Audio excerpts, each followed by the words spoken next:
Okay. Oh, excellent. I got a thing that said recording in progress, and that sounds good. Yes. Thank you for bearing with me on that. Absolutely. Okay.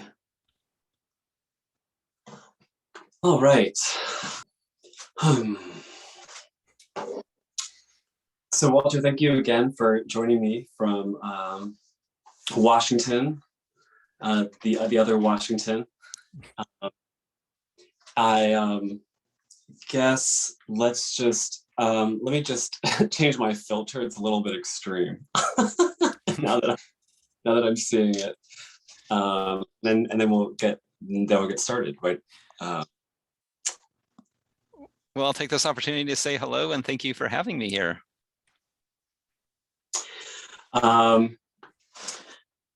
So I'm going to just do a brief intro. I am thrilled to connect with you, Walter Pullen.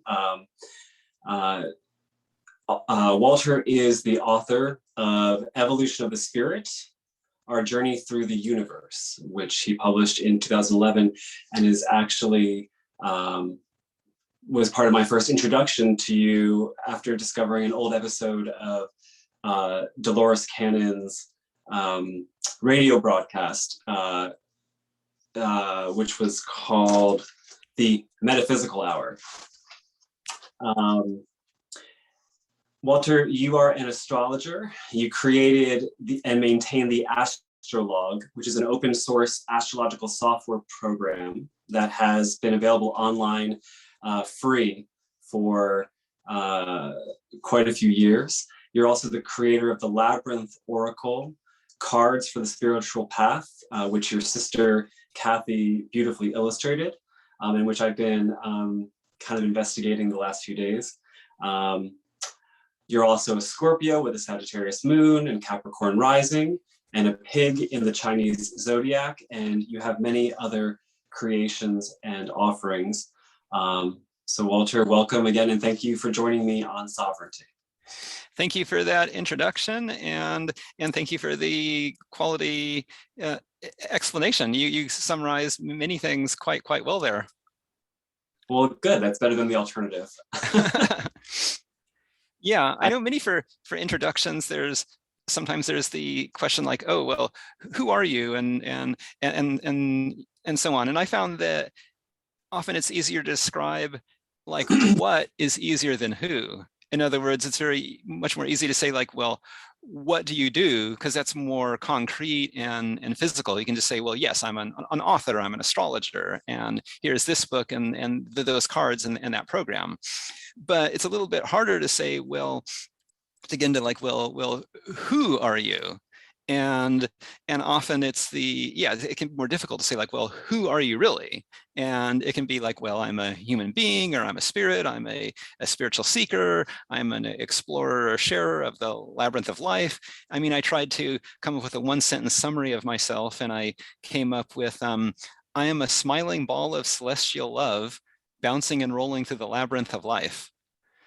And that's just kind of like a personal keynote or personal mantra that can summarize a few things more on the quality side as opposed to what we do. Because, we have our essence of who we are, but then we have these bodies that we live in at this time. And so I just think that the question of, well, who are we, is really deep and can understand, because there's a lot of essence to who we are, and it gets into many aspects of identity. And like, who are we, what's our boundary, how do we interact with others, and so on. So yeah, I mean, I could get a little bit more into that, because that gets into a little bit sort of like the philosophy of much of the message of Evolution of Spirit is about oneness and about understanding like who we are, and that we're interconnected, and that too often we see ourselves as just this person, but really there's we're a person in the universe, and that has a lot of interaction or interconnectivity with others, because both within ourselves and outside of ourselves, there's more connections or more types of entities, I would call it. You know, think of ourselves as just I'm a single, but really we exist, and we have a bunch of cells in our body that are alive, and many of them are, you know, born and die each you know second for that matter. And that, you know, there's the on a spiritual level, there's the, you know, here's my physical body, and then here's my like my astral body, or my mental thoughts, or my spirit, and those are all things that are alive on their own right.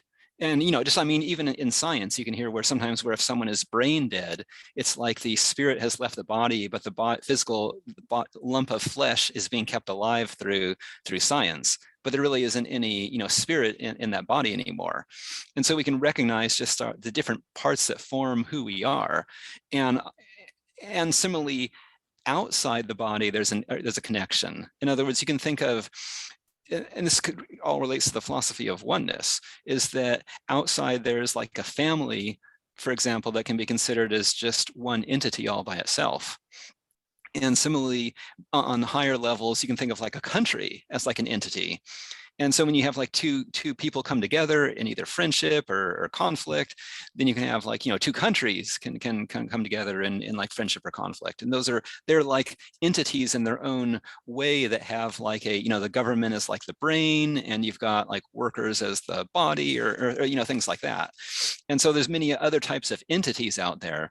And on a greater sense, you know, the entire planet is one, Gaia is like one great being that has, say, continents as chakras in her body, and so on. And then, you know, it goes on and on and on until pretty much the entire universe is one great entity. And so that kind of gets to the essence of astrology, which is, you know, an area near and dear to my heart, where astrology is really the seeing planets as not just, you know, hunks of rock spinning through space, but seeing them as like planets as chakras in the body of the solar system. And those chakras, as they interact, that creates the entity of the sun, or the solar system as an entity, and how those chakric energies interact creates the energies of astrology. And then we can see ourselves as part of it in that greater being, and then how the weather caused by those spiritual energies creates the essence of astrology. It makes me question the notion of an individualism as a concept. You know, where does an individual begin and end? And you know, we're arguably part of the great, you know, oneness. We're also aware of, you know, what's in front of us, what we can hear and see and taste and touch in this body.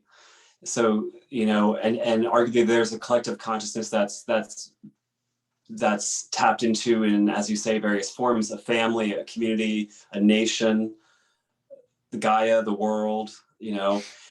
But speaking of hunks of rocks in space, I had never heard of Chiron before listening to you. And I was wondering if you might kind of explain what that is, because NASA sort of describes it as an orbiting body, but not an asteroid, not a planet. And it's, I believe, between,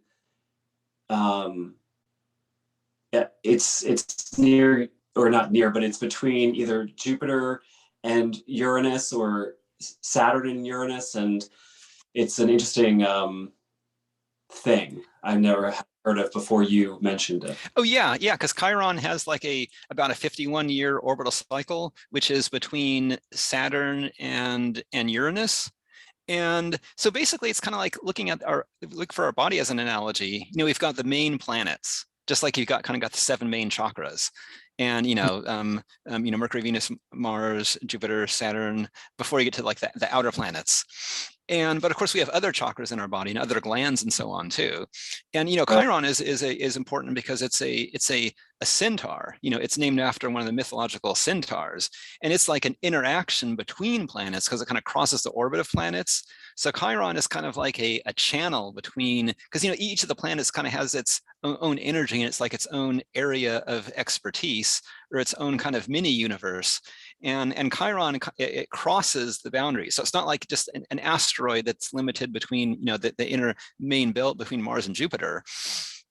And it's not like the Kuiper belt way out beyond Pluto, but it's a more irregular orbit, so it crosses it, and so it can kind of, since it interacts between Saturn and Uranus, it creates that link between the inner planets that are visible with the naked eye and the outer planets that are invisible. So it can really help be as a guide to spiritual energies that are represented by the planets that are not visible to the naked eye, Uranus, Neptune, and Pluto's it is scientifically not classified as a planet anymore, but that's just a scientific definition.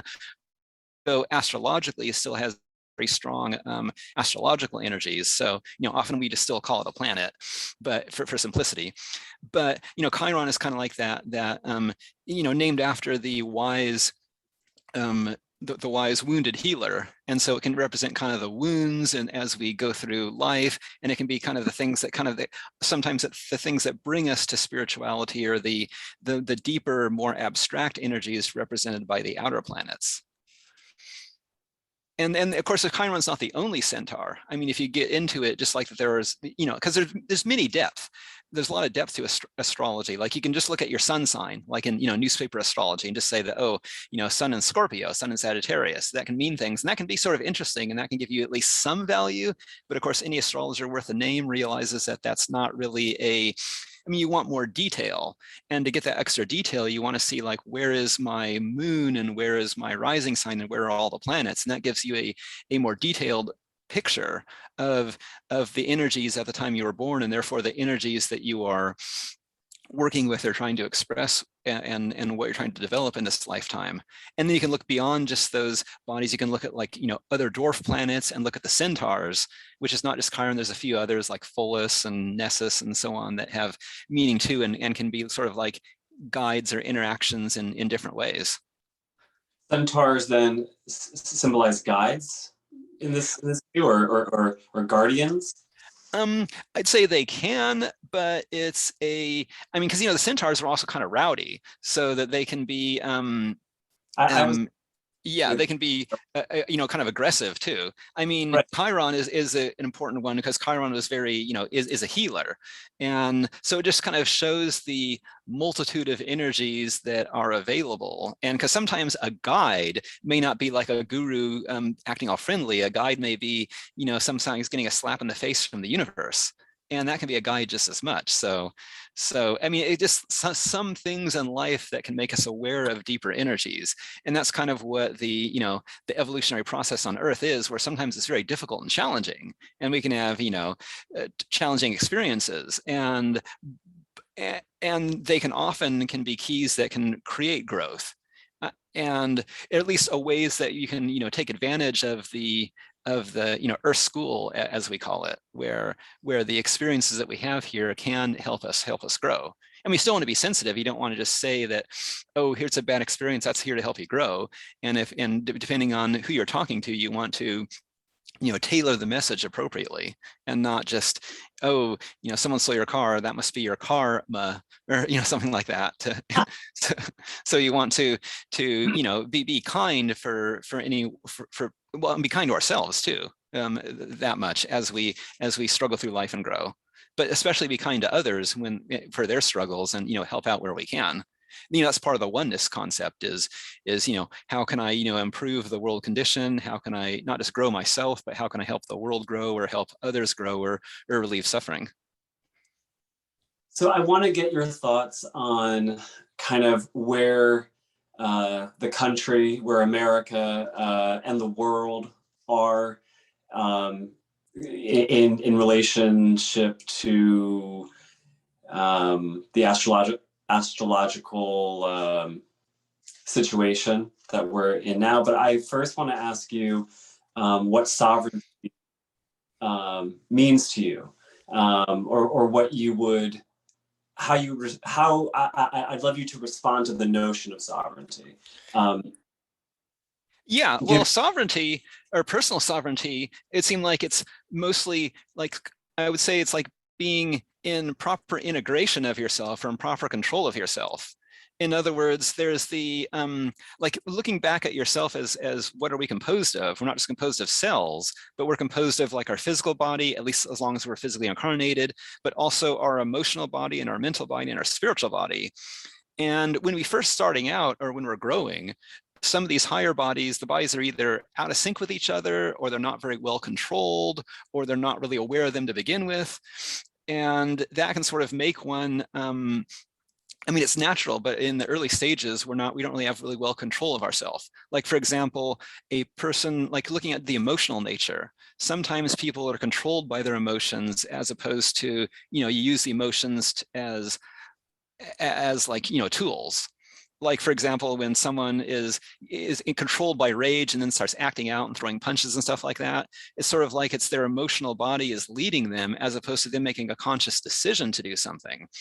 And similarly, we can be sometimes in control or out of control of our physical body, which is the, like if you have like a drug addiction, then there's that compulsion to feed that addiction. And so you have those physical appetites driving you, as opposed to the consciousness within, being able to direct the physical body to either serve or to grow or to, express in ways. So sometimes, when you talk about that, there are external challenges too. There can be like, I'm not feeling control of my life because, I live in a bad country where there's a tyrannical government, or I live in I'm poor and I'm doing the 9-to-5 grind, and I don't have time for myself or anything like that.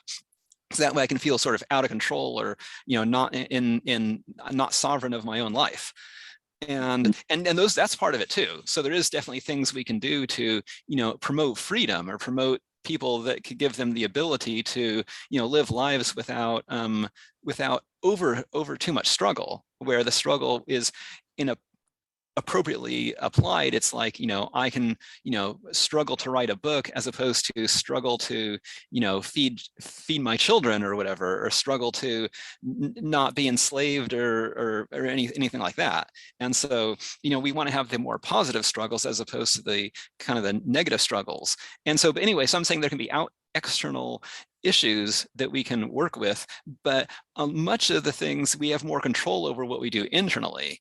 And so being able to develop exercise or things like that, just so your physical body isn't out of shape or weak, but also, which is what many spiritual belief systems have focused on, is being able to control your thoughts and control your emotions, so that we can, or at least develop them. I mean, control doesn't mean, being all rigid and saying that, oh, anger is bad or anything like that. It means just not letting it carry you away. I mean, emotions are useful tools that can tell us, how we're aware of things, but it's just when it carries you away, and that happens on level too, where sometimes you can have like a bias where there's so rigid on one line of thinking that it's like a rut, and you can't jump out or think of any other point of view.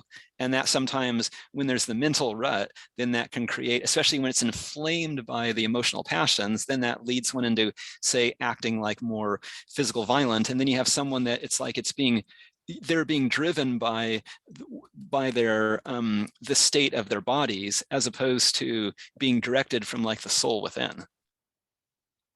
So as a collective, what practical things could we do to increase sovereignty and reduce, as you describe, just the need that so many of us have of just, acquiring the basics, acquiring the necessities kind of day to day? What could we do to create a more collective exposure to individual sovereignty? Well, I think first of all, recognizing that it's important, because many people do live in a life of selfishness, and but I think that's sort of a natural state of being.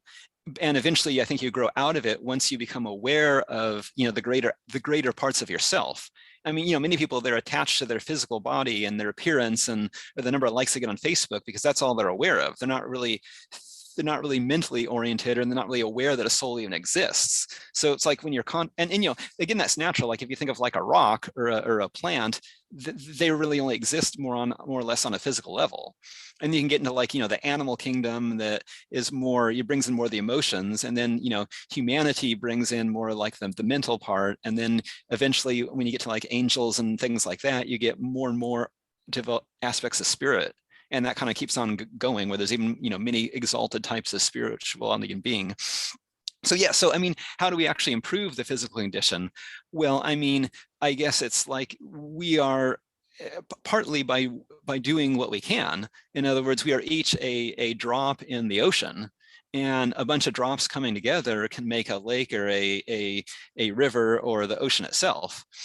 And we can also recognize that we're not in this alone. There are many people that are doing this. And so by connecting with others, we can do, the whole is greater than the sum of the parts.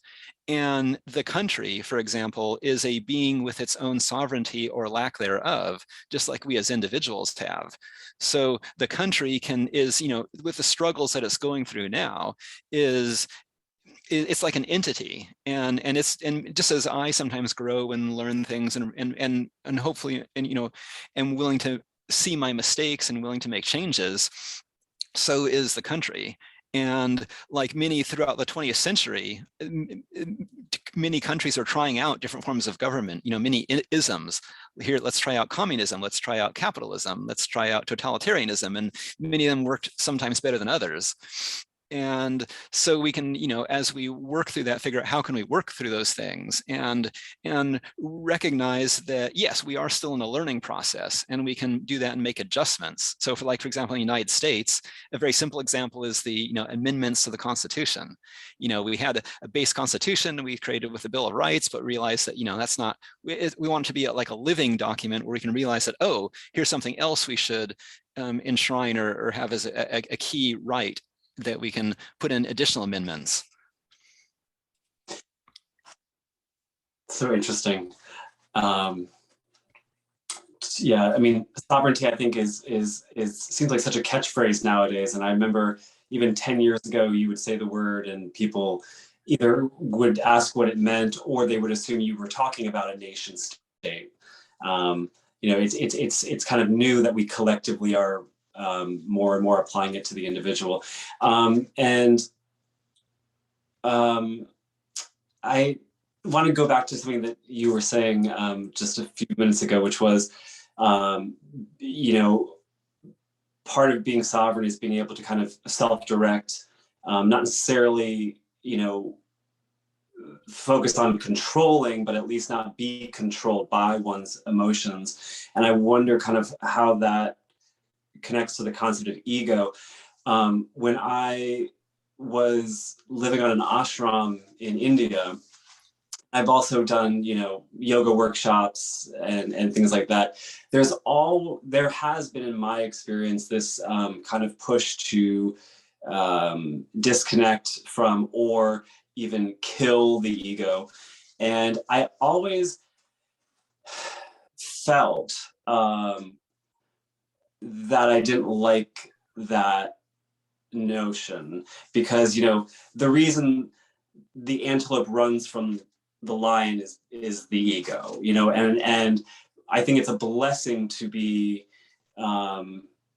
blessing may or may not be the right word, but it should be fun, it should be marvelous to be in this body and to pursue self-sovereignty, even with the knowledge that everything is one. But it's such a strange dance, that my mind does with that. On one hand, individual sovereignty and, more and more trying to maneuver in a way that I'm not controlled by others, but also not my own vices, but still wanting to very much be me to the fullest extent in this lifetime. But then also kind of, conceptually at least understanding that you know, the ego, I guess maybe it shouldn't be in control. It shouldn't be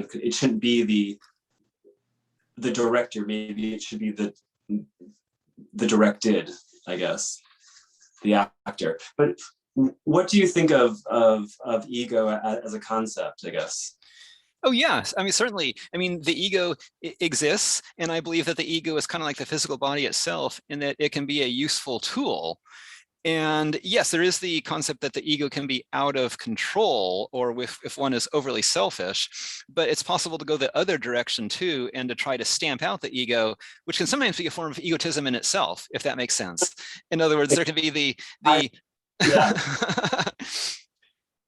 resistance to it was also that the more that it was espoused to get rid of or be free from the ego, the more cultish everything begins to feel, you know, and really it's only this select channel of information, or this select channel of guidance, or this guru, that's sort of the only, you know, doorway with which to receive, you know, wisdom at that point. And there's nothing less sovereign, you know, at that. Indeed. It's just so interesting that, and this is just a individual experience, I understand, but both the ashram and I don't want to say cult, but the group that I was part of, and also another one recently in America, that I kind of joined up with after I returned from India. Both of them have basically collapsed under the weight of the leadership being exposed for something or other. So it's also just fascinating that the restrictive nature of following another disallows that other, that the followed, the guru, the leader, the whatever it may be, disallows them to be, you know, human and or sovereign. They, you know, they cannot or they can't be found to make mistakes. I mean, just the entire thing is so fragile, I guess. It's just something I was thinking about as a result of your words. But any thoughts? Oh yeah. I mean, because freedom could also mean, and should mean, the freedom to make mistakes. And sometimes there's the you know, the illusion that one may erect that I am a guru, I am completely evolved and beyond mistakes. And of course, I think if you're not making mistakes, you're not growing. And because you're not challenging and growing yourself, and no matter how exalted you are, whether you're a frog or whether you're the solar system itself, you're still growing, and that means still trying things out, and somebody's making mistakes. And yeah, and of course, yes, the whole concept of ego, you know, you can be like getting rid of the ego can be like, ooh, I've gotten rid of my ego and you haven't. I'm evolved and you aren't. Neener, you know, because there's this, it can be a subtle form of pride, like many things have, which goes back to many before one entered a spiritual path itself, when one is just like, I've got a nicer car, or you know, Instagram followers, whatever things that people do before a spiritual path to try to, you know, establish their ego or establish themselves. But again, that's a natural state of being, where when your sense of self is like wrapped in your head and doesn't really extend beyond to consider the greater view.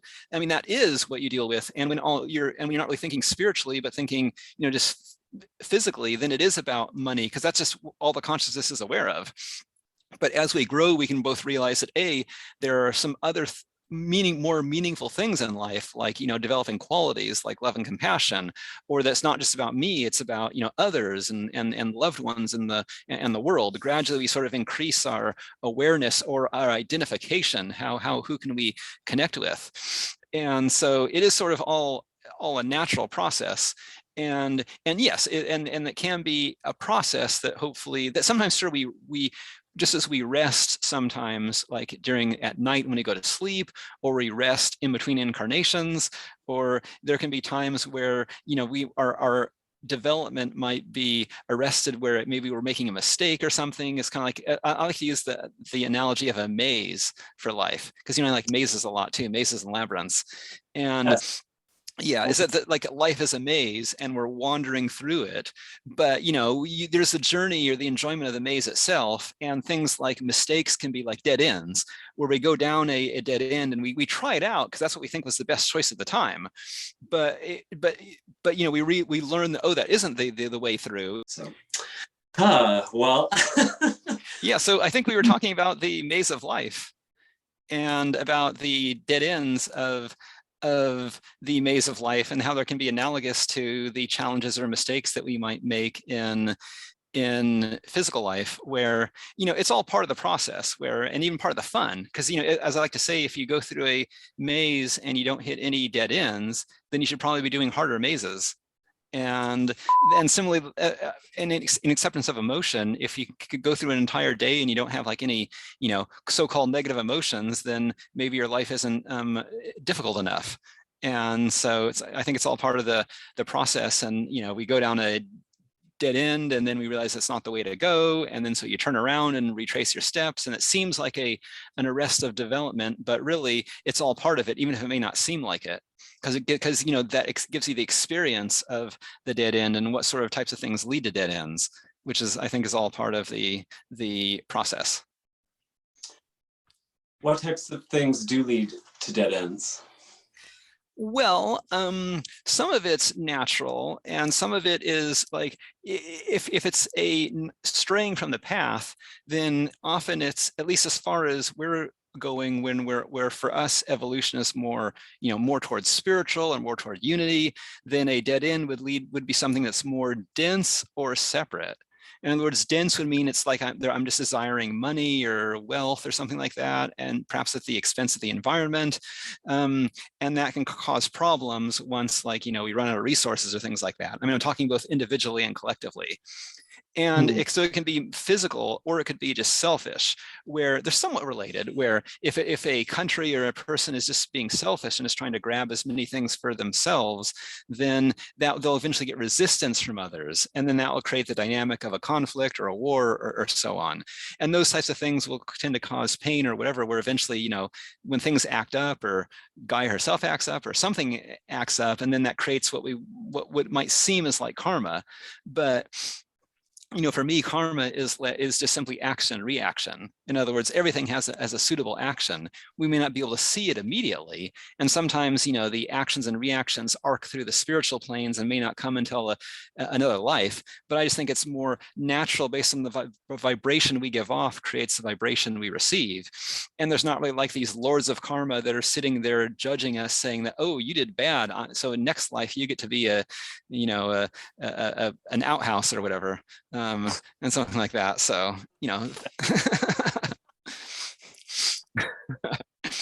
but yeah, so I think that yeah, it's a, what the things that people call like karma or whatever, though, that's like a natural vibration, or just part of the, a scientific view, like action and reaction, but just taken and applied to more ethereal spiritual levels. I've heard it said that contrast enables us to know what we want. But would it be also correct to say that contrast allows us to be aware of our path, and when we are edging towards stepping off, or when we're in alignment with it? And what does that even mean? Like, so, I mean, would that be destiny? Would that be purpose? Would that be fate? I'm for some reason guessing you don't believe in fate as it's sort of traditionally understood.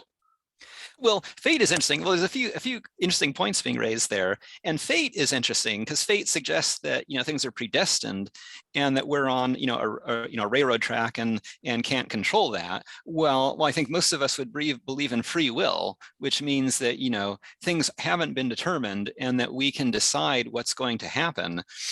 And so, yes, I mean, but it's interesting, the concept of free will is sort of wrapped into, whose free will, like an individual's free will, or a nation's free will, or a planet's free will. And also free will suggests the concept of making choices, which means, I can do this or I can do that. But, one interesting philosophy is like, what decides whether we make choices? Is it like, like, in other words, am I making a choice, or is the reason for my choices making the choice? In other words, when I'm saying that I have free will, I'm saying I can choose this or I can choose that. But whenever I choose something, it's usually based on the thoughts or feelings I have about it. And that tends to be based on, like my mental, my mind and emotions, or my mental vehicle and astral vehicle.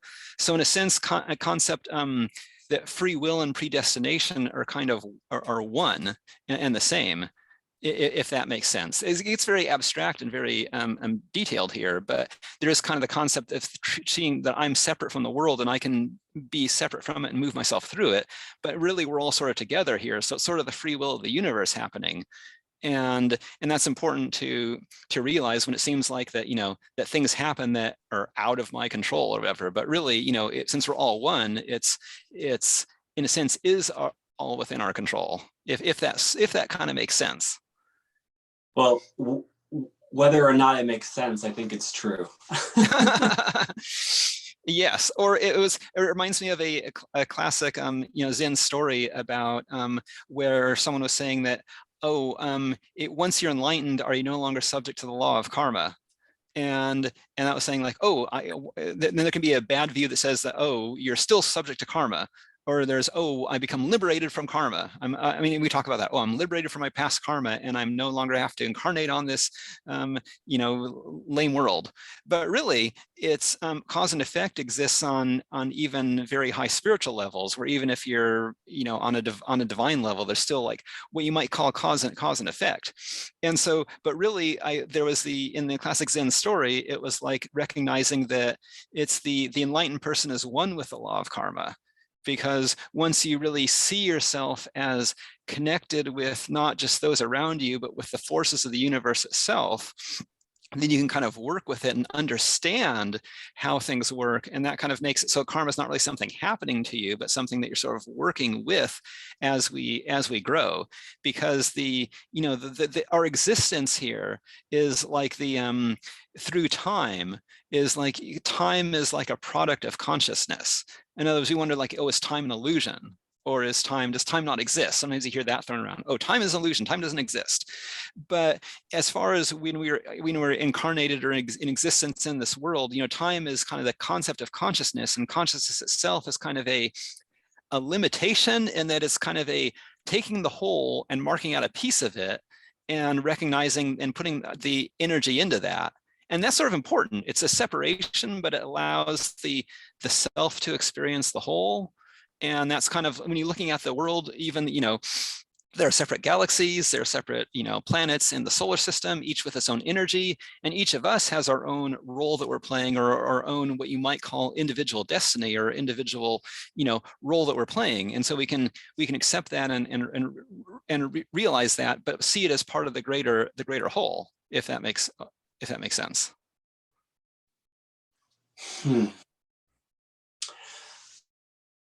So with the Labyrinth cards, what brought them to be? Well, the Labyrinth cards was kind of like relating it to oneness. It's just kind of seeing like, where is there a need? In other words, service is a key kind of phrase that can come from oneness and developing, like, how can we help? What can we do in the world? Or what does the world need? Because sometimes it's like, well, what I want to do. And that's part of it too. We have our own inclinations, but part of it is also like looking at the world and saying like, well, what does the world need at this time? Does it need, more authors, or does it need more organic farmers, or does it need more people, protesting to get other people to wake up? Sometimes we can recognize what is needed, and then what can I do to help that? And so, for example, like with Astrolog, the creation of that came when I was in college. And there was no, I was in college, and I realized there's no astrology program that runs on Unix systems. And I wanted to do my chart, but there wasn't one. And so it was like, well, I guess I will create one And I did, and have been working on it ever since. And similarly, the Labyrinth Oracle is kind of similar. I just was, working with like classic tarot cards, but I found that I didn't think there was as many cards, or that they didn't cover the spiritual path. That are perhaps a little bit too, everyday life. I wanted something that was A, focused on the spiritual path, and B, since I just like mazes and labyrinths, there's sort of my personal take on it, which is realizing that the labyrinth of life and the maze of life can be useful analogies to, that I think can bring forth or make us aware of spiritual energies, and just wanting to have different archetypes that I wanted to focus on. And so all that developed, it came together to make a divination system that is the Labyrinth Oracle. And how, I guess, does one create an oracle? Through cards or through anything? I mean,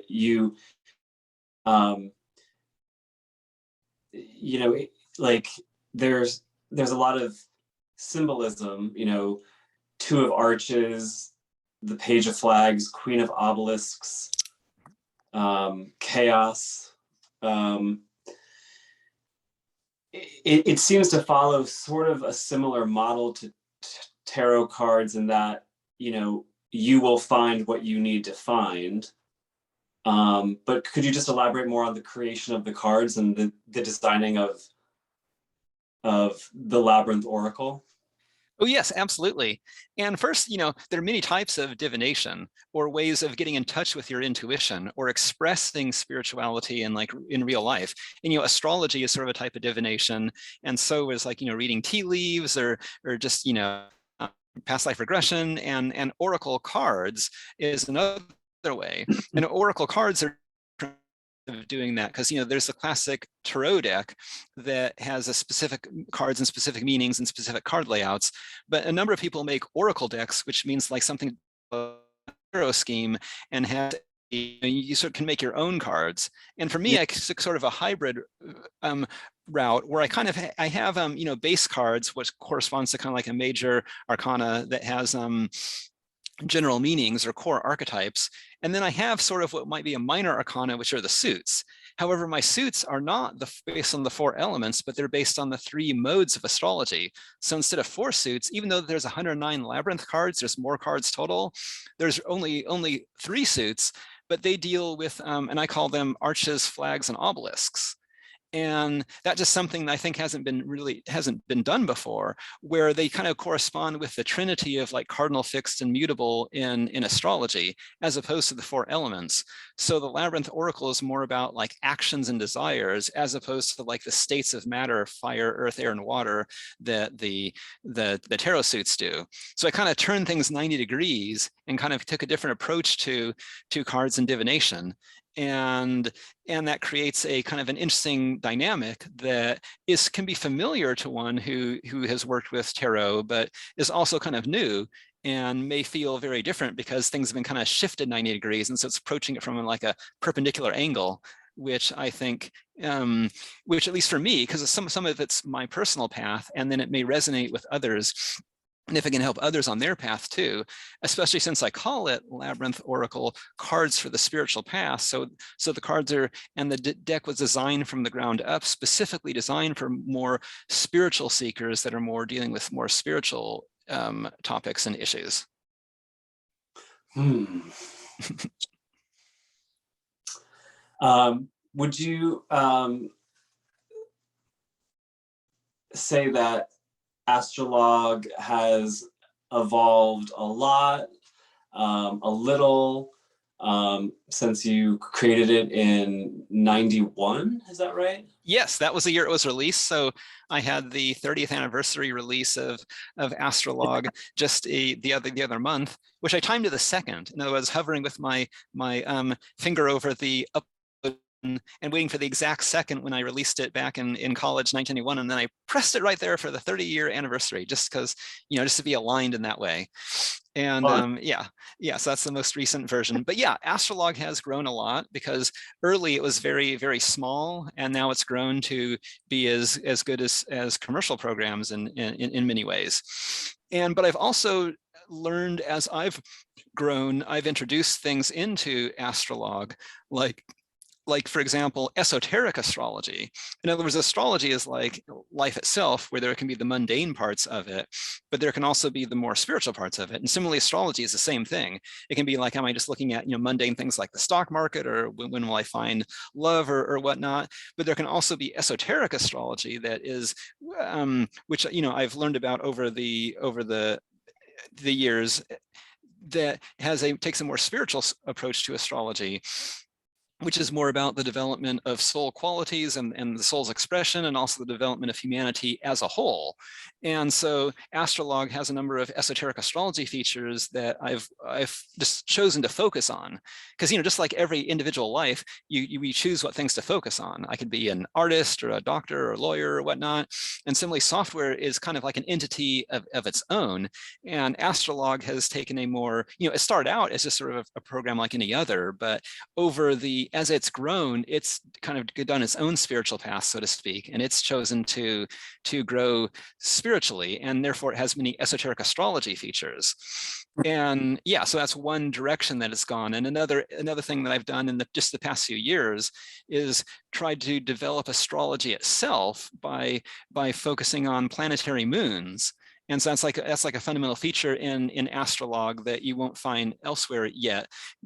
And that's just having not just planets, but moons of other planets, which can give because just how you have your sun sign astrology, but then you can have the planets in the solar system that can give a more detailed look of how the self can express itself. Similarly, each one of those planets has, or at least most of those planets have their own moons, and looking at those moons, you can get a more detailed view of how that expresses and which parts of that planet express. Because Saturn can be, for example, anything from woe to discipline to manifestation to success. I mean, any of those things can be Saturnian, and then looking at the moons can sort of indicate which one is being focused on or learned on. And so there's a number of things that I've worked with and worked to develop, not just in my own understanding, but then it sort of expresses through astrologue. Speaking of moons, we just had an eclipse a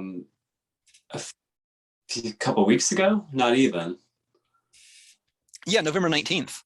November 19th. And I got up here on the, east, I don't want to say coast, but in the mountains of West Virginia where I was at the time. I walked outside with shungite and quartz.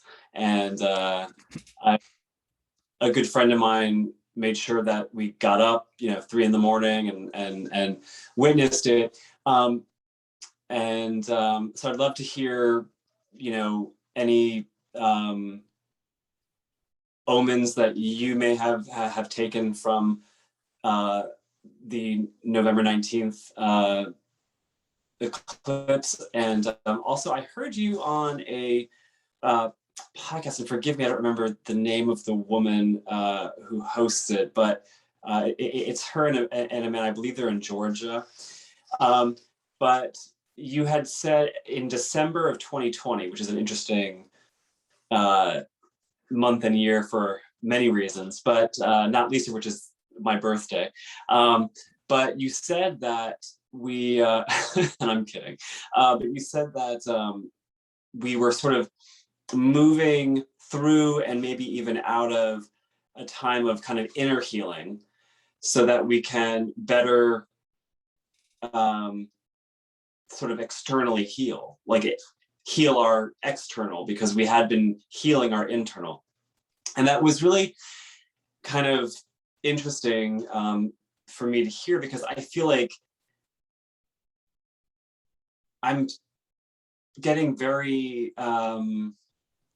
tired of healing myself. I feel like I've been like self-healing, since like 2018, if not forever, but really since then. And it's sort of like 2021 has been almost more self-healing than 2020 was. So I feel like either maybe I'm behind the collective flow or something. But I just want to hear more about that this period of shifting where we're,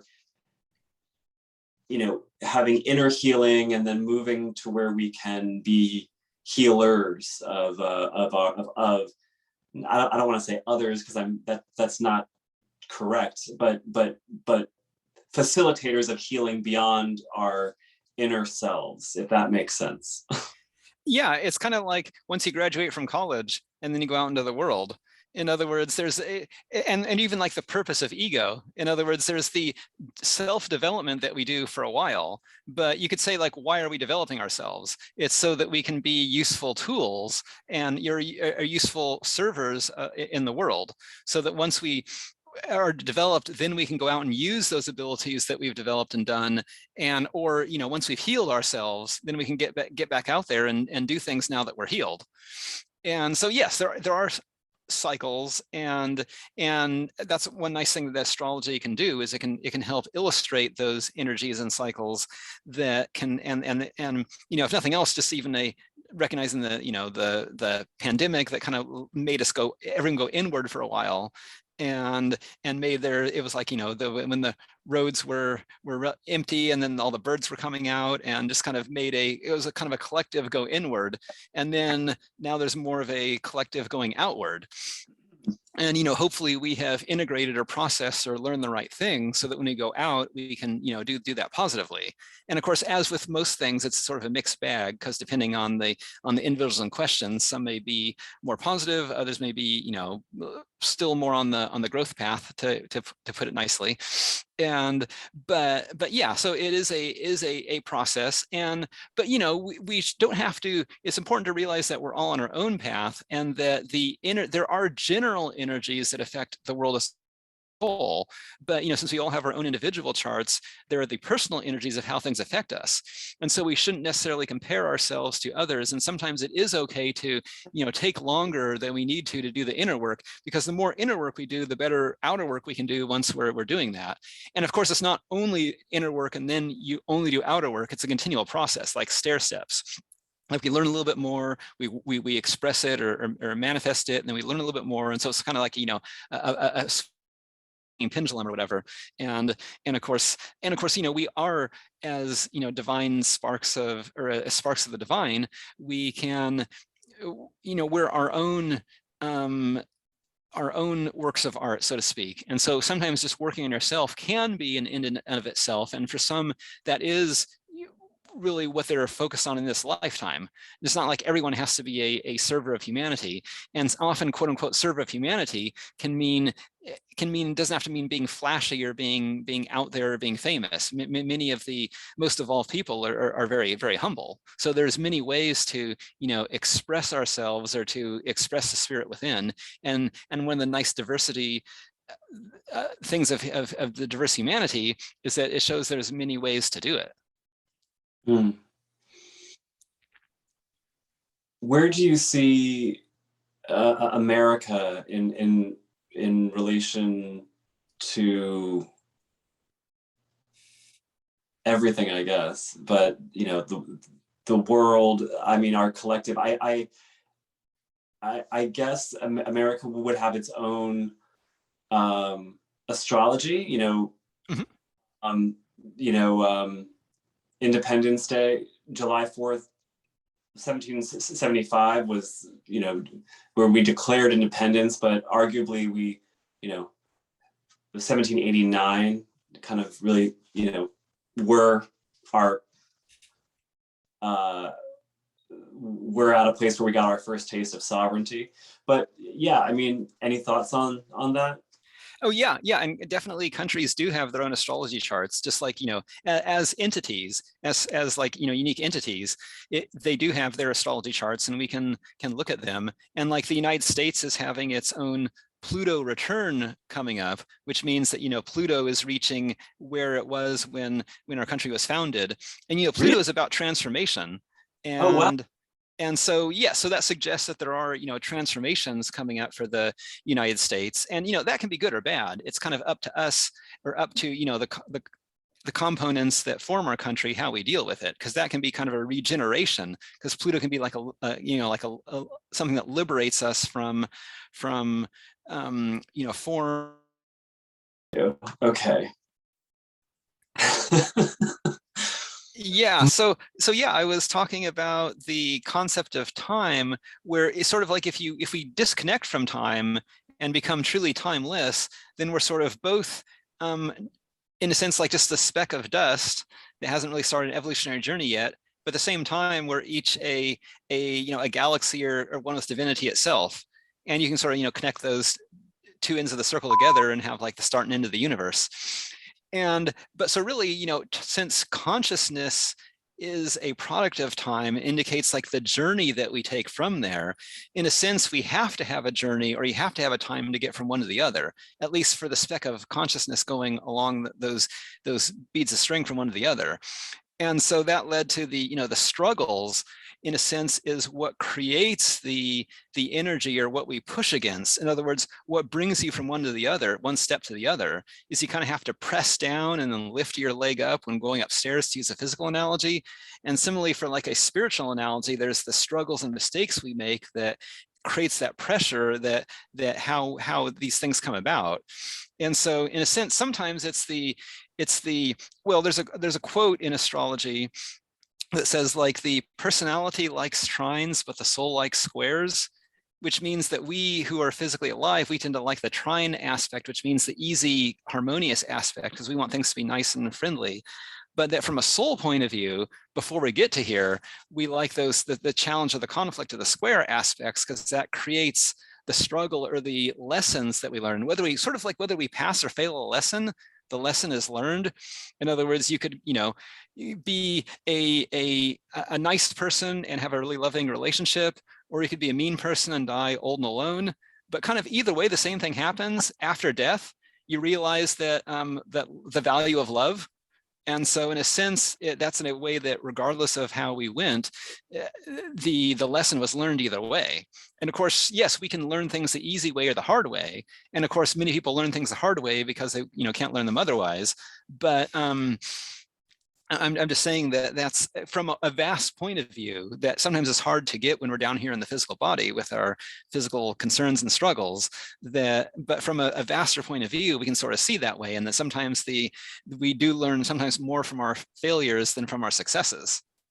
I mean, I'm not saying that we should embrace failure, intentionally do it, but just that when bad stuff does happen, quote unquote bad stuff, we can at least, recognize its role. And that's why I think that, for the United States, it can be a little bit of both. I mean, yes, there'll be some, challenges. And of course, the next presidential election will probably be the usual chaotic circus, as it usually is. But I think that, many things we are learning, that they may have been a struggle, but like, the whole concept of recognizing the truth of news sources, and whether corporations or internet memes have our best interest in mind, and just it's making us all more aware of having a more accurate truth radar that we might not have if we didn't go through the last two elections and we just sort of blindly would watch the news.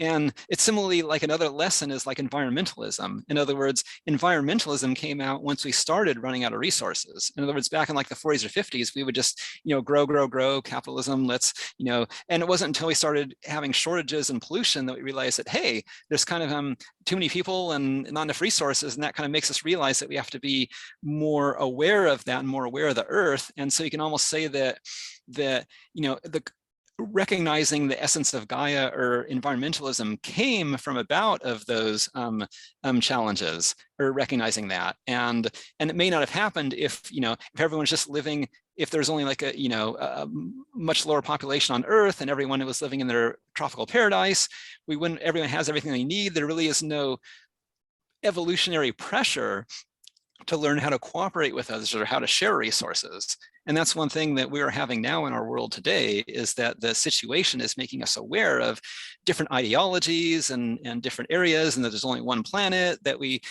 at least for now, until maybe in the distant future when we can go to space, but at least right now, we have to learn to live with each other and how to cooperate with each other. And so we're learning useful things that we might not have had the pressure or impetus to do otherwise. Interesting. It's you know, conflicting in the sense that, you know, we are extensions of divinity and limitlessness, and yet it would appear that, you know, not every perspective is a helpful one. Not every you know, wish can be manifested to reality. Not every desire is good. As we wind down, I have a yogi tea, and the tea bag says, "Know that you are a child of the universe," and I just thought that was very. Yes, indeed. Because yeah, we are like cells in the body of the planet. And so in a sense, we are the, you know, Earth's children. And right now, sometimes individually and sometimes collectively, we're kind of like a teenager. And like a teenager, you know, we have intelligence, we think we know stuff, we want to do stuff, we have a lot of energy, but sometimes we don't really have necessarily the wisdom to go with it. And so we make mistakes and stumble around, but, you know, eventually we are growing. And so I believe it is inevitable that we, you know, the humanity's redemption, but you know, it may be a little stumbly or rocky on the way there. Like as a saying goes, in order to be old and wise, you must first be young and foolish. Mm. Wah,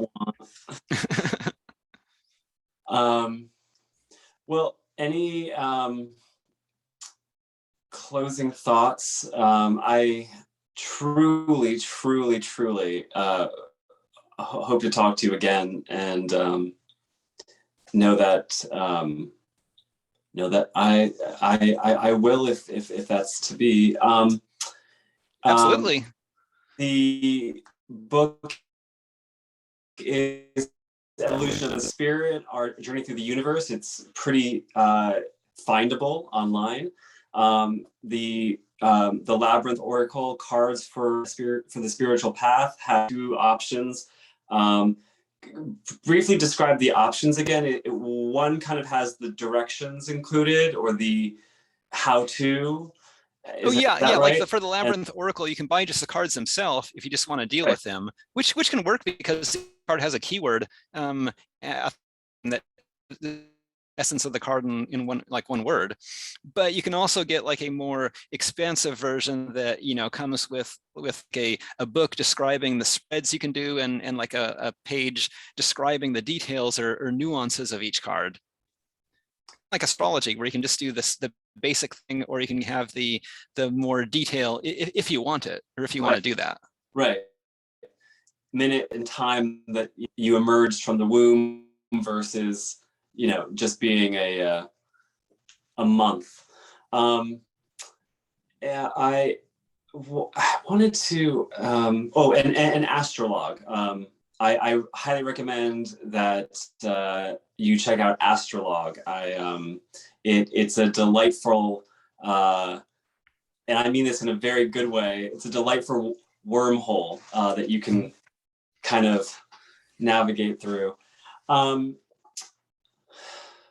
know, I've been thinking, obviously, like many have, about the state of our union, and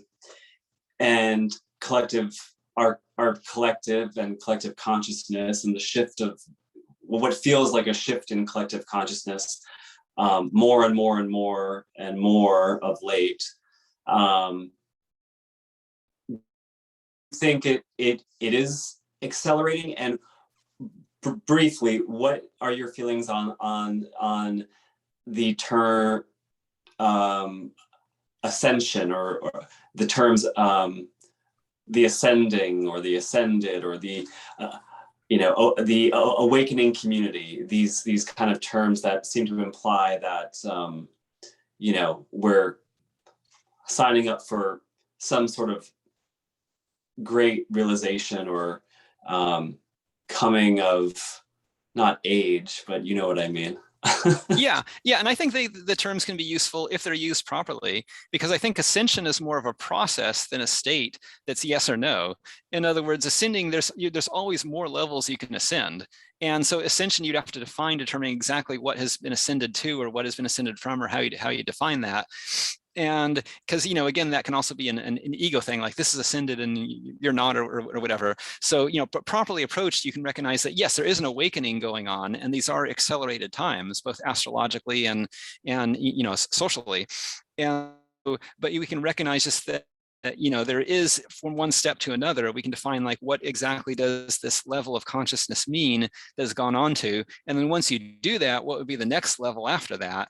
And so as long as you recognize that it's a continual journey and not a destination that you reach there and then you stop, then you can do well. Well, I think that's perfectly said.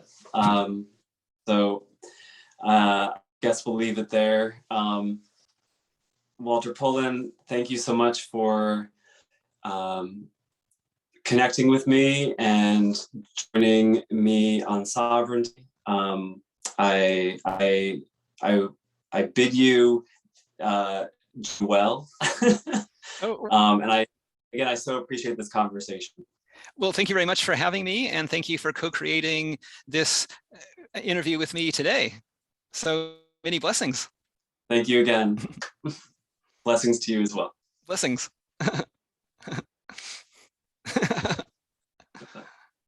Until when, I guess. Yes, until when.